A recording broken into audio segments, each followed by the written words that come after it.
Welcome back to Curve Ahead, the podcast where we uncover the stories, insights, and strategies behind today's most exciting companies. I'm your host, Brian Wiles, the founder of Odyssey. Today, we're diving into the dynamic world of influencer marketing with the COO of Linkia, Daniel. In today's episode, Daniel shares his fascinating journey from ad tech to becoming a leader in influencer marketing, and offers insights on how the industry has transformed from the days of blogging to today's powerhouse platforms like Instagram, TikTok, and YouTube. One of the great insights that we'll learn is how Linkia is leveraging AI to match the perfect influencer to the brand's vision. If you've ever wondered how to create an impactful influencer strategy that aligns with your goals, this episode is packed with actionable insights just for you. Let's jump in. Daniel, welcome to the show. Hey, Daniel, welcome to the podcast. Do you mind introducing yourself?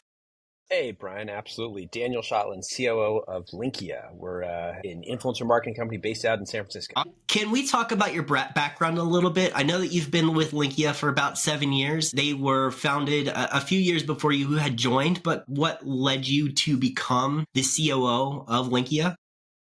You know, my background out of high school business at UC Berkeley, went to consulting kind of early days and, had an opportunity to really deep dive into challenges that many businesses faced and come up to speed really quickly. Found that my calling was really trying to figure out, different challenges and solutions to those challenges and really develop plans to execute well against them. Get stuff done, make stuff happen, figure things out, kind of mindset. And that's kind of been me since day one. And, it was a long time ago. Found myself in ad tech kind of serendipitously after doing a stint in kind of more email marketing. And from the ad tech journey, when I left, I was with a company called TubeMogul, and we were acquired by Adobe. It was a really great run. I actually wanted to do something even more entrepreneurial. I was the chief client officer there. And managed to find this company, Linkia. As part of my journey and trying to evaluate, do I want to start my own thing or do something different, join another company? Found this company as part of my exploration and fell in love with what they were doing. This was, like you said, 7 years ago. Influencer marketing seemed like it was going to be a thing, but it wasn't really clear how it was going to get there. Felt like it was an awesome opportunity to join a company and really help them think through go-to-market and be part of the journey in making influencer marketing and creators really a central strategy for large enterprise brands. And I've been really proud to be here over the 7 years. And we've done a lot and we've got a lot more to do. 7 years in influencer marketing seems like an eternity for that space. How has it evolved over the time you've been there, and how have you adapted to evolve with the different platforms and the different challenges you face from dealing with influencers? It does feel like an eternity in some ways, but it also feels like it's gone by, in a few seconds. When I first joined Linkia, influencer marketing was all about bloggers. This was before, Instagram existed, but this is before Instagram was the mainstay for influencer marketing. And it was really it was about bloggers and finding bloggers to represent your brand. And that was a very, very, very different style of influencer. In fact, Linkia was founded on the belief, and we still believe this very strongly, how can we leverage influencers to drive a material business impact for brands? And so we were more of a cost per click influencer marketing network, if you will, very focused on kind of the blog community. And we are not that today. We've evolved greatly back from those early days. We're kind of the mainstay of influencer marketing, working with major enterprise brands, working with influencers and creators from nano all the way up to mega and celebrity and absolutely everything in between. And it's all about helping brands partner with the right influencers to still drive, measure, and optimize that material business impact. Blogs still exist, but very few programs or strategies revolve around blogs. It's really all about Instagram, TikTok, and YouTube, and making sure that we're developing strategies that align the brand with the right target audience, back that up with content creation that is going to not just fuel organic activation on the influencer social channels, but really help the brand to seed and leverage that content for all of their digital marketing and advertising kind of exploits, from connected TV to digital out of home to display to online video, with creator content really at the center to drive massive performance and efficiency for these brands. So very, very kind of long evolution from the blog days to where we are now. But it's been a fun and exciting ride. I couldn't imagine working in influencer marketing in the blog space. It isn't necessarily something that had even come to my mind as requiring influencer marketing, but I guess it kind of makes sense. Right now, it's kind of like I feel like the hot buttons are, other than all of this short form video, are podcasts and newsletters. Newsletters, for some reason, have just been huge, and the acquisition of newsletters have been mega dollars. I actually started my early kind of entry into marketing out of Deloitte in email marketing. So newsletters and everything email was a big, big, big part of it. And email is one of those channels where despite all of the evolution and different ways that you can use different marketing tactics and channels to reach an audience, to engage them, to acquire them, to motivate them, to inspire them to purchase, email marketing, I'm still very much a believer that it works. And what you said seems to hold true. So that still is very much the case. I think what we see with influencers today is, influencers used to be about shiny content, shiny, like insta perfect creator influencer. And that's evolved greatly. Influencer marketing means so many different things to different brands, from influencers who really are partnered with a brand in a long-term kind of perspective as an ambassador, if you will. And sometimes there are many, many, many, many ambassadors. If you look like Victoria's Secret has done, and many others, in really helping to build this groundswell of content and of interest in kind of the brand, to still large celeb kind of creators and mega creators who are creating content specific to that brand within an activation, or maybe showing up at an event, kind of that experiential, or being part of a podcast and connecting that audience with the brand as part of their personality and kind of what they do and that notoriety that they might have, to content creators who create content and don't even post on their organic channels. It's not about organic, it's about leveraging their expertise and creating really awesome content for the brand to use in their owned and operated channels, and really to use in their marketing and advertising initiatives. So there's really a lot that has gone on. And I think one of the challenges for brands is, how do you pull that together cohesively into a strategy that makes sense, where it's not just about tactic. And by the way, influencer marketing still is one of the marketing kind of activities, a big one on behalf of these brands, but many, many other things happen. How do you do it all in a really coordinated way? And I think for large enterprise brands, that's increasingly difficult for them to do. And that's why a partner like Linkia exists. We really helped to bring the calm to the chaos of influencer marketing. That's a bit of our tagline, to help develop that cohesive strategy. How do you want to leverage creators across the entire spectrum, upper funnel to lower funnel? How does influencer play a role in support and augment what you're doing across your other digital channels? And how do you measure the real impact and optimize and get better each time you go out, each time you work with the creator? That was a lot to unpack, right? So do you, when working with brands, are you helping consult with them to try to understand, okay, here's your influencer budget or your overall marketing budget. I think that you should use this X amount towards influencers, and based off of your desired ROI, here's kind of the mix of influencers that I would go with, who are going to deliver an authentic feeling post on your behalf, or series of posts on your behalf? I think it starts off with, what do you want to achieve? What are the goals that you have? And typically, influencer marketing back in the day, 6-7 years ago, or even longer, we've been around since 2012, was very episodic. It was about a particular activation. We have a new product launch, great, let's work with influencers. We've got a new brand initiative, great, work with influencers. And that was it. Brands worked with very different partners and many agencies in the mix, and it was very disjointed. Today, when you take a look at these larger brands, they're really looking for kind of an influencer agency of record, kind of a one-stop shop to really help understand what is it the brand is going to accomplish over the course of this year, and what do they need to achieve? Is it about customer acquisition? Is it about conversion? Is it about product launches? And usually it's about all of those things. And so how does influencer play a role in each and every one of those? And so it starts off with, what does the brand want to achieve? What is the applicable budget for influencer relative to these other channels? And then from there, we create an entire annual plan by customer target and segment, by initiative. What types of influencers do we want to use? Are there particular campaigns we're running? Is there evergreen content that influencers are creating?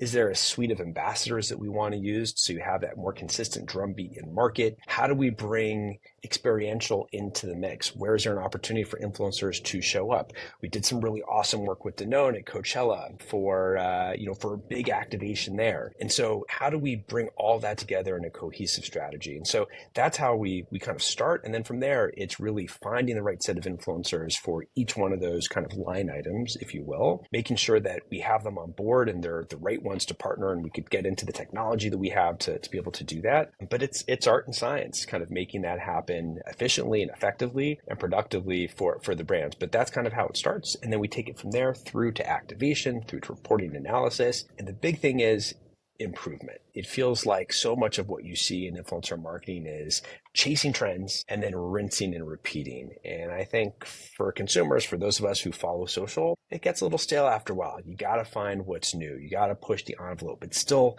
a creative channel. So how do we leverage these influencers to push the boundaries in a brand safe and appropriate way? And having the right creative strategy is a big piece of that, and making sure we're understanding true impact all the way down to, for what many brands look at, is kind of MTA or MMM, like actual media mix modeling and kind of MTA results, to actual ROAS or ROI on their influencer investment, so that we can look at the content, we can look at the creators, we can look at the strategy, and we can get better and not just rinse and repeat. What is your, I know this is going to be a controversial question, but what is your favorite trend right now that's kind of making its rounds? It's a good question. It's funny with influencer marketing. I feel like sometimes I'm a bit like a chef. You meet chefs from top restaurants and they cook all day long, and you ask them what their favorite restaurant is, and they're like, "Yeah, I don't really have one." At the end of the day, I just go home and I cook myself food, and I spend my entire day kind of in the industry. I feel a little bit the same way about social and influencer. I wouldn't say there's a particular trend that I'm enamored by, but I do know that there are always new trends popping up, and that's one of the fun parts about being in this world, is seeing new things crop up. And I got to say, as much as I think Linkia is on the cutting edge, we've got a great Gen Z kind of employee base, which helps us really stay kind of cutting edge. I've got kids. I've got 3 of them, and they're a little bit younger, and they're doing the trend spotting for a lot of the work that we end up doing, and they're maybe a month or 2 ahead of whatever you see in kind of mainstream social. So it's been really fun kind of seeing that transition from my kids directly to applicability for brands to take their stake within a particular trend. Yeah, no, that's super cool. I think my favorite trend right now, being a golfer, it has to be the Bryson DeChambeau challenge that everybody's kind of emulating, to the point where I know that most of the big golf simulators actually have that shot available now on a simulator. Really? So That's awesome. It's crazy how quickly that caught on, because it's only happened for a couple of weeks. And I don't know how many other accounts have tried to emulate that and do it specifically for their brand. But yeah, it's crazy to just kind of see how other golfers are like, yeah, I totally want to try this. And I've seen it spun off for other things too. It's super fun. Yeah, that is super fun. Two quick things just around that. One is, the ability to find a trend and then capitalize on it quickly. That's not easy to do, but it is something that as a brand, you want to be cutting edge and be able to do that when you can. So awesome to hear and see that. 2, not that there aren't millions of people who enjoy golf, but I think this is one of the other awesome things about influencer is, for every niche and micro niche, there are millions of people globally who are into it, and there are content creators who create content who address those audiences in any way that any brand is going to want to be connected to and with. So that's one of the cool things about it is kind of micro segmented as it can get. There really is massive reach to really any type of audience for any brand. So it's kind of a universal strategy for really getting in front of the right customer base. Yeah, it's crazy how quickly brands, or how quickly trends kind of find themselves being a trend, right? I don't think that Bryson DeChambeau started that for it to become something that other people are trying to do also. So how do you at Linkia, as you're identifying these trends, are you going to your brands and saying, hey, this is the next thing that's going to be hot, it's right up your alley, I know that you're working with X, Y, and Z. I think we need to capitalize this. Are these things that you're working with those brands to help kind of facilitate them being involved with these trends? Yeah, so it happens in a couple ways. Usually it goes back to what we talked about before, which is what are the goals and objectives that the brand has for the year, for this particular piece of, this particular time. Maybe it's, Q1 about to come up. And so how do we think through, based upon that, what are the right set of activations to drive the resonance with a particular audience or inspire them to purchase or whatever those goals are? And then from there, it's okay, how do we incorporate the right trend into that mix creatively to drive that resonance? And so it's some of it is kind of tops down, bottoms up. What does the brand want to achieve? And then how do we then identify the right trend? And we have a great creative strategy team and technology that we use called Resonate that analyzes every post, every image, every video from millions of creators to understand what's popping. Why is it popping? What is the audience that this trend is resonating with, so that we're able to draw and inform really kind of the creative strategy around an activation.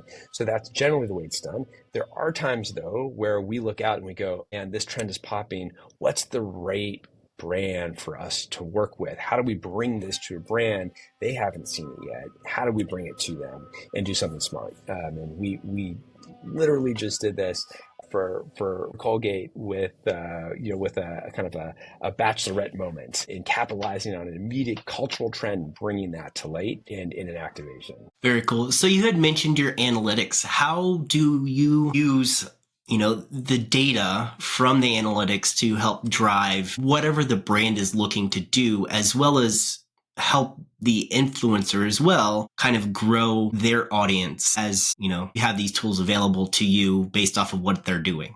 Does that make sense? Yeah, it does. So think about it like this. Not surprisingly, we use AI. And so we have this kind of funnel of all of these influencers. We're not a network per se, so it's not a closed network of creators. We've taken the kind of the approach of trying to find the greatest set of qualified creators. Due to partnerships we have with all the platforms, we're able to get a ton of data in on every post, every image, every video, every caption. We analyze all of that across millions of creators, and we're able to understand the affinities they have toward particular brands, what sentiment they have around particular topics, what is the aesthetic of the content that they create. The list goes on and on and on. But with that, we're able to then say, okay, if strategically we want to accomplish X, and here's a trend we've identified, what is the right set of creators who are already active in that trend, who have the right affinity for that particular brand, who reach the right audience, and have the right content aesthetic to kind of meet the needs of the particular activation or what the brand is kind of looking to do, or content that they may be using kind of off social or in their own social brand handles to drive real impact. And so that's how we do it. AI is a mainstay of what we do. When we work with creators, we develop a brief. So this helps informed by the data analysis we have, it helps inform the way that they create their content to align with the needs of the brand and to align with what we know statistically is going to perform the best. AI, though, is interesting. So I think one of the things that comes up frequently is like, hey, if AI can create great content, what's going to happen with influencers? And by the way, you have AI-based influencers, right? Like are real influencers going the way of the dodo? Are they here to stay? What's kind of happening? And so that's something that comes up pretty frequently in the industry. And what's interesting, I think, at least from my perspective, listen, AI can do a lot of things. It doesn't do them all well, and it doesn't do them all in a way because it lacks some of the emotive, at least in my mind. I'm not kind of, an AI doctorate in any way, but it lacks kind of the genesis of emotion that exists in humans. And so it doesn't quite translate nearly as well. It doesn't mean it doesn't have a role, but for that reason alone, I think influencers as actual humans creating content, connecting with their audiences and working with brands is never going away. I think AI has a role to help them do their jobs better, has a role in helping take the assets they produce, enabling a brand to transport them and port them to all these different channels and formats to get maximum value from it. But the human touch is still very, very much needed in my mind. Yeah, I think you make a great point there. The other thing that I think that you could have touched on and didn't really is that using AI for analytics to help drive an understanding of the content that you're producing, whether it's impactful or how it can be changed to make more of an impact. I think that's the other big thing that AI can do quite well that us as people would take us so much longer to be like, okay, well, I've written this script 6 times, right? They all kind of suck. Whereas AI can analyze things in that niche, in that trend, have a better understanding of how you should approach those topics to be more impactful on delivering your message. Yeah, completely agreed. And, that dovetails nicely with, we spoke a little bit about it, just the technology that we have, which is AI based. It pretty much follows that exact same kind of strategy or discipline where it is, if you had to sort through millions of influencers' posts, eyeball, right, what is the right content aesthetic, what is the affinity they have towards particular brands, boy, it would take you a really, really long time just to find a single influencer. But using AI, we're able to analyze all of this in fractions of a millisecond to surface based upon a set of criteria. Who are the right matching influencers? What are the right posts that kind of align directly to it? And so it's a great use case. There's one other thing I'll mention, which I think is kind of interesting, and it relates to AI to some extent, or to a large extent at least. One of the funny things about influencer is if you look at an influencer and you look at their content, oftentimes when they work with brands, there's a particular brand concept that the brand is looking for them to do. And it doesn't always align with the type and style of content that they normally create for their audiences. We call that kind of the content to feed match. And so sometimes the content that they create doesn't match the feed where all of their great performing content is. And it seems really obvious, like you should try and avoid that if you can.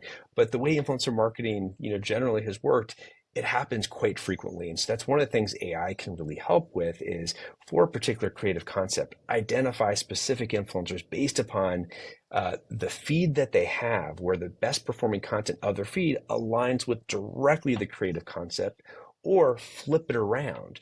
Find an influencer who meets the right audience, has the right aesthetic, is brand safe, and all of that good stuff. But the creative concept really should come from them and what drives performance on their feed, not from what you, the brand, want them to do or think they should do to drive impact. This is an area that's really hard to do when humans are doing it, but it's a great thing that AI can do and help kind of surface the content to feed match or score so that you have that correct alignment and the greatest likelihood of driving real impact. How does that conversation go with the brand saying, hey, look, we found this influencer match for you, but I think you need to give them the creative liberty to drive the message. Like how does those conversations go? Yeah.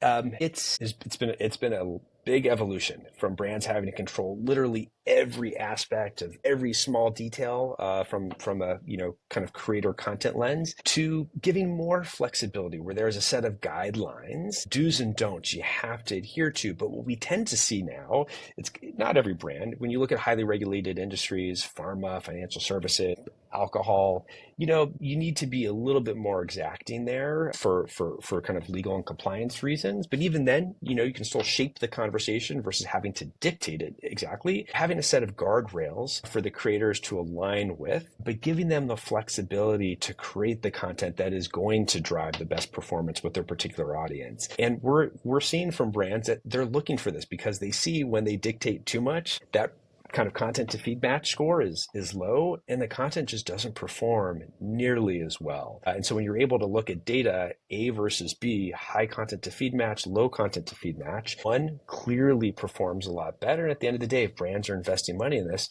they want it to perform well. They want it to drive the highest ROI they can. And they're willing to give up some of that as long as the content is still brand safe and adheres to the primary objectives and guidelines that they have. it's an ongoing conversation. That's it. I get that. I think that makes sense. So I think my next question kind of dovetails nicely into what we've been talking about. So as COO of Linkia, how do you balance the need of technological innovation with maintaining the human touch in influencer relationships? Yeah. So my background prior to Linkia was email marketing or more kind of formal ad tech, where software, really technology, was used for 100% of either the buy in ad tech or the activation when it comes to email marketing. Influencer, you can use technology. You need it to scale influencer and to drive real impact. But at the end of the day, it's a person or many of them having to actually do something, create content, do it at the right time, show up at this particular event. You kind of name it. And that's where things can go off the rails, because these are actual human beings who are doing it. And, humans are great, but, we all have, we all have challenges at times. And so that human touch, it definitely is a blend of art and science in creating the right brand partnerships. First and foremost, again, technologies and AI is a huge piece of it, but knowing that this influencer is going to work well for this brand, knowing that each of them have the right temperament to successfully develop a partnership there is really, really critical and important. And that's a human thing. AI can't necessarily figure that out for you. The activation of it, influencers, in terms of getting feedback, right? They generally create content or create an outline first. There's a round of feedback on all that from all of the constituents, invested parties between Linkia and the brands and agencies that we work with. And then the content, similarly, there's a review process. Being able to translate, feedback to an influencer, to a creator, for them to then make changes to what is their IP. Like, this is their baby, the content they just spent a bunch of time creating. You can't do that with AI either. You gotta, you need finesse to kind of get the very best out of them in kind of translating that feedback from a brand objective to that influencer to get the best result out of the content. Human touch is still, no matter what, that last mile of influencer marketing, critical. So you had mentioned you work with all levels of influencers. Do you find that there are specific levels, like say like a micro influencer needs a little bit more coaching because they're maybe newer to being considered an influencer, whereas like a celebrity based influencer, right, they kind of come in and they can knock it out fairly easily without a ton of feedback, or they're more understanding of the feedback? Yeah, it's interesting. You might think that there is that kind of correlation. What we find is, and not to completely bifurcate it, but we find is no matter what size of influencer you are, if you haven't been doing it for very long, you're going to need a lot of help. And so looking at sponsored content percentage, for example, if someone has 0 sponsored content, gosh, it's going to be really tough to work with them because they're going to need a lot of help. If they've done, like, you actually want to find influencers, you want to find up and comers, but you want to find influencers ideally as a brand who have done a little bit beforehand, because someone else has gone, kind of put in those hard yards to get them to a position to be able to be really successful in their content creation. No matter what size, if they've done it for a bit, then you're generally in good standing. And, every influencer is a little bit different. It doesn't necessarily have to do with size. There is some correlation. Fewer followers you probably haven't been doing it quite as long, but there are real niches that exist of creators who might have 50,000. They've been doing it now for a couple of years. They're not growing as quickly as they might want to be, but they create amazing content. They've got a very, very highly engaged audience. And so they're worth using when you're looking for more of a, micro creator or many micro creators, for example, that groundswell of support. When you look at the high end with kind of celeb, not digital first kind of mega creators, but actual celebrities, it's really a mixed bag. Sometimes you need to provide a lot of help and support because content creation isn't their kind of first and foremost skill. It's whatever they are. Maybe they're a TV anchor, maybe they're an actor, who knows, or actress. And so you might need to actually provide more help in those situations to kind of get the right output from them than you would for someone who is more of a digitally native actual influencer or creator. So, that isn't universally true, but we tend to see a little bit more of that on the upper kind of celeb end. More kind of production support is needed.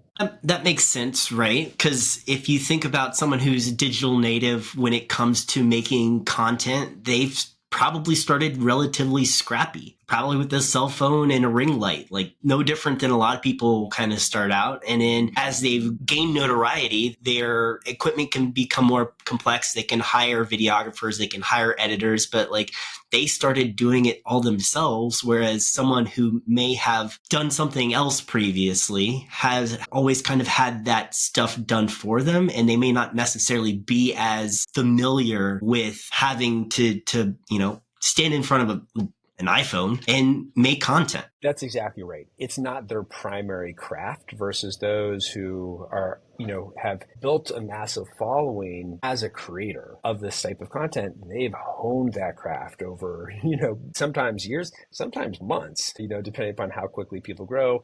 Haktua, right? Talk about a trend that came out of nowhere. These things, they're real. They still happen. And, but it's a very different way of approaching it than when you look at us. Yeah, I get that. Well, Daniel, it's been a great conversation. I really appreciate your time this afternoon. So usually at the end of my podcast, I give my guests 90 seconds to plug anything that they're passionate about. So this could be Linkia, this could be a charity, this could be anything. So without further ado, the floor is yours. Thank you, Brian. I appreciate that. It will be Linkia related, and only because this is something that over the course of the last probably 6 months, I've been just increasingly passionate about. And that is, if you look at brands have two big opportunities in front of them. Many, many, many, but two that we see. One is continuing to leverage influencer marketing in a way to really drive impact across all of their marketing. And you see massive investment there, and brands are spending 7-8 figures on it, as they should. It needs to be done right, but as they should. The second one is, for many brands, especially those that are CPG related, is retail media. And retail media has just massively kind of blown up, and you have this, for every retailer there, and it's fragmented, but for every retailer, you have a retail media network. How do you marry the two together? And this is something that we've been working very hard on.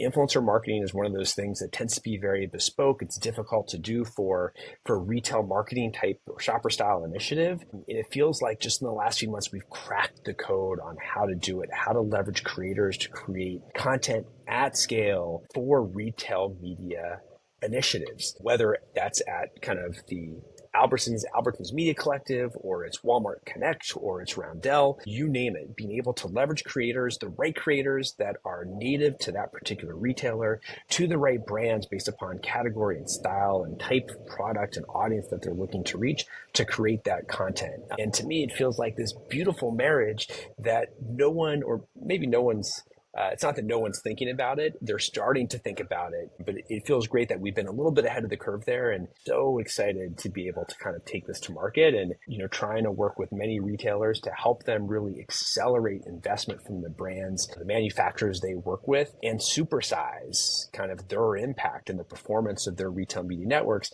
leveraging specific creators to that retail establishment and the suppliers or manufacturers brands that they work with. Awesome. Yeah, it's cool stuff. Very cool stuff. Well, Daniel, I appreciate your time today. Thank you so much. Yeah, thank you, Brian. Great to be here.